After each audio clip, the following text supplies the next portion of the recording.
sont de polythéisme des dieux fonctionnels, comme le disait Weber, de l'origine des grandes cultures juridiques de droit en Grèce, Mésopotamie, du droit de papyrus, du droit musulman et du droit romain. Les trésors de cette religion nous semblent infinis du point de vue de la culture, de l'art, de la science, du commerce et des nombreuses techniques culturelles. La fascination particulière et exemplaire qu'exerce cet espace provient du fait que les frontières géographiques ont été surmontées très tôt.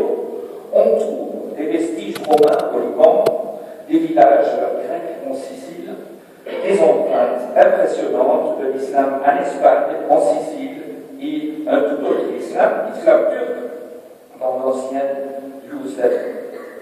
C'est ce qui caractérise l'unité de cette région. La mer, le vin, les oranges, les céréales, le climat qui attire les touristes, un art de vivre méditerranéen, les lieux antiques du souvenir. Pas étonnant que le grand historien français, fondateur de l'école des Annales, Fernand Braudel, ait trouvé dans cette mer Méditerranée un lieu mythologique et méthodologique, je dirais en même temps, de la langue turque.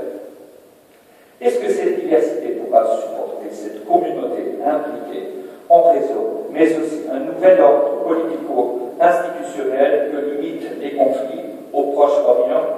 Comment pourrait être transférée cette diversité au sein d'une communauté transversale? Et maintenant, j'aurais aimé de continuer avec un passage pour me citer moi-même, mais c'est Sylvain qui l'a fait déjà. Cette partie sur les guerres, la terreur et l'horreur.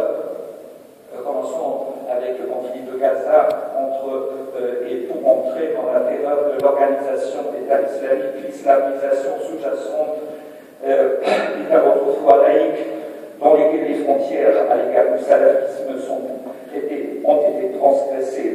Le colonialisme des sociétés esclavagistes et les régimes autoritaires se sont développés sous le même soleil et sur les mêmes vagues de la Mare Nostrum, du même que les heures de gloire de l'humanité.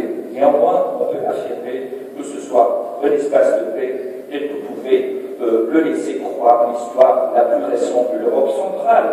Pour ces événements, peut-on tirer des leçons, peut-être du processus de formation d'une communauté européenne, de la communauté européenne? C'est une question qui se pose, et il y a des gens qui ont plaidé pour cela. Et ici, j'aurais aussi aimé ajouter la question des Geltungskultur qui vont être mentionnés par Sylvain.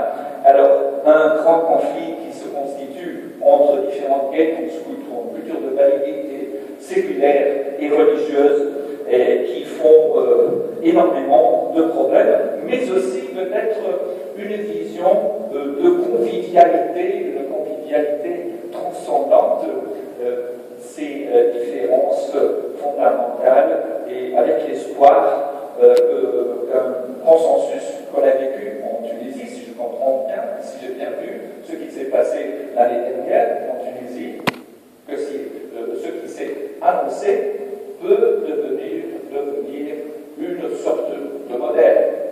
Je trouverais ça vraiment fascinant, et il faut aussi du côté des sciences humaines, des sciences politiques, de la sociologie, bien voir comment ça fonctionne, ce qui sont les présuppositions, ce qui sont les conséquences, comment il faut faire pour que ce soit possible. Que l'Europe comprenne que son identité historique est liée à Carthage, que le Mare Nostrum constitue un espace géographique et imaginaire auquel nous, les Nordiques, aimerions bien nous joindre, non seulement pour passer les vacances, mais aussi dans une perspective politique pour construire une zone de paix, le grand cadeau que l'Europe d'après-guerre a pu fournir à ses peuples. Pour un développement durable de cette région, il serait beau de se rappeler l'histoire mondaine d'échanges multiples pour les lier au temps moderne avec ses modes de communication et de transport accélérés qui nous fait sentir partie du même monde dans le sud et dans le nord-ouest et l'est. Mesdames et messieurs, Csikszentmihalyi nous ramènera dans son monde de réflexion sur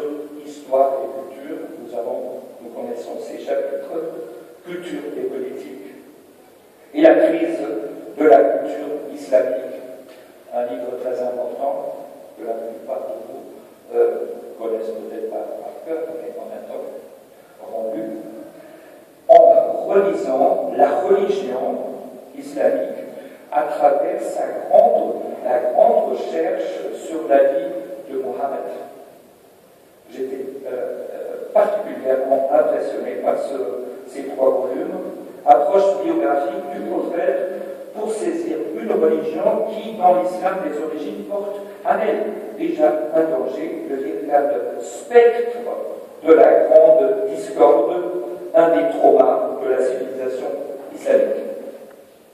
Aujourd'hui, nous aurons le privilège de vous écouter, chers messieurs, sur notre thème, le thème culture et religion, et ça peut être aussi lié à vos expériences d'écriture et de recherche. Merci d'avoir accepté notre invitation, et la parole maintenant est à vous, chers messieurs.